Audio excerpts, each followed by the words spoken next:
All right, we're going to sing happy birthday to Dan. 40th birthday. Wish you were here, but it's pretty cool that we get to all come together and celebrate on this occasion. I mean, it's fantastic that to see such a great turnout for people who come support the guy.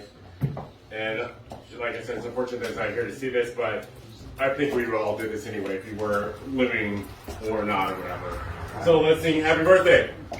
Happy birthday to you.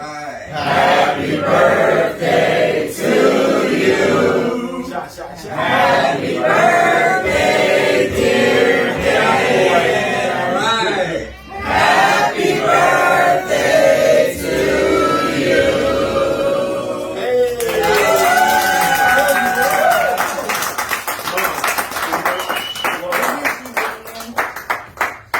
Did you finally get a new phone?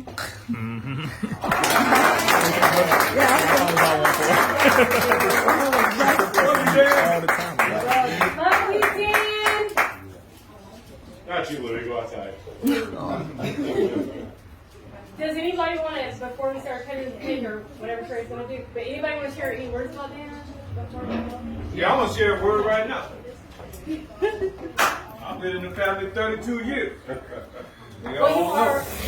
And when I met Dan, he was 5 years old.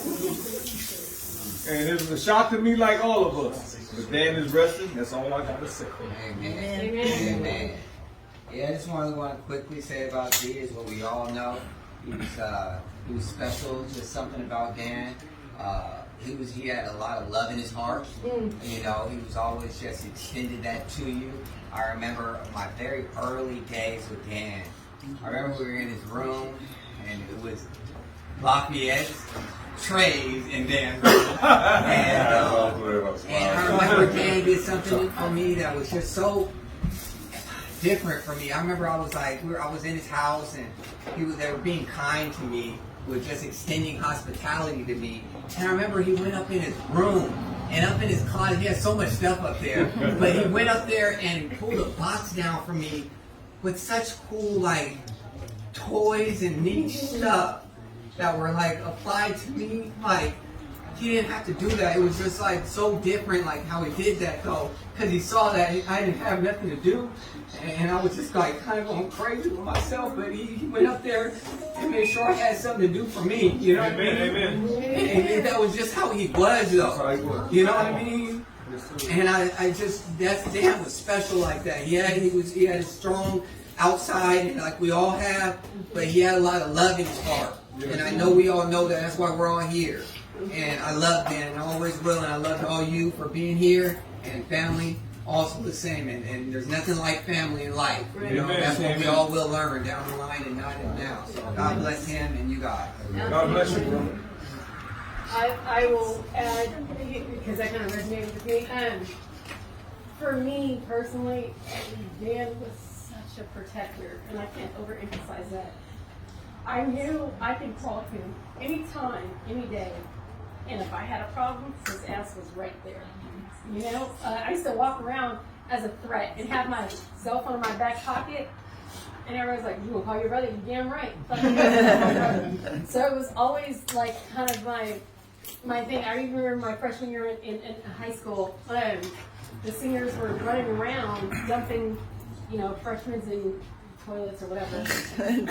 And I hid out in the bathroom for a while, and I waited maybe an hour and a half until school was out, and then I came out because I was part of the math club, of course. And so I walked into my tournament, and I had the thing open, and I just remember having my book, and I was like, "Oh, I'm gonna win this thing, do that." And I seen these football players, 4 of them running. They was big ass dudes running, chucking.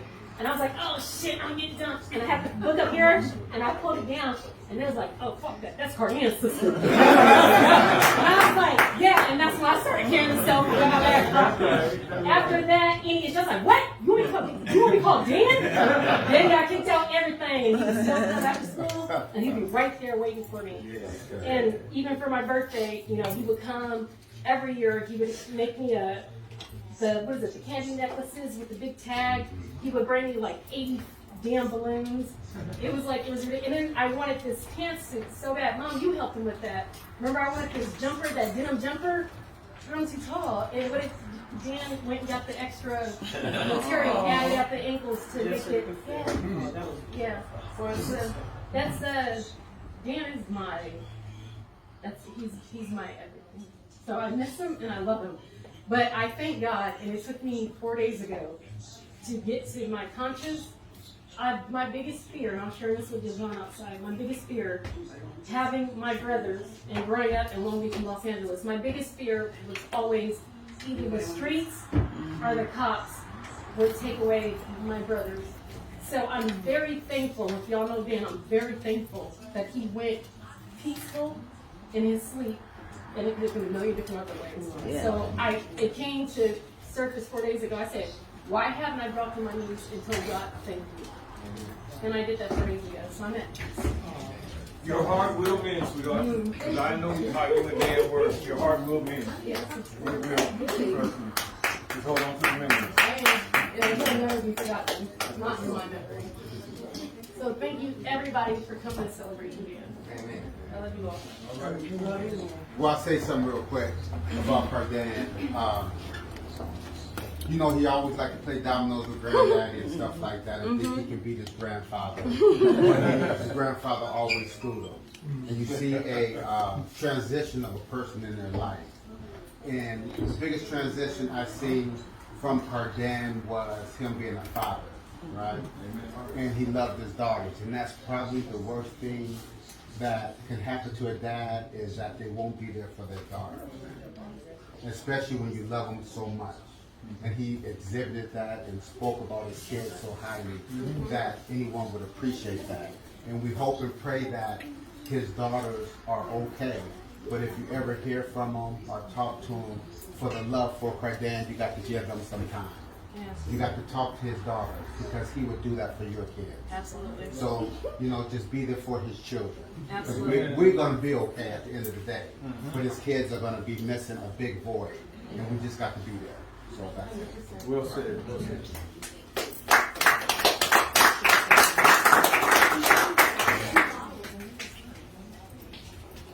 Anybody else have anything else they want to contribute? All right, like Dan was saying, let's celebrate. Don't be gay. Come on. That's right. Where's your bathroom? Down the hall.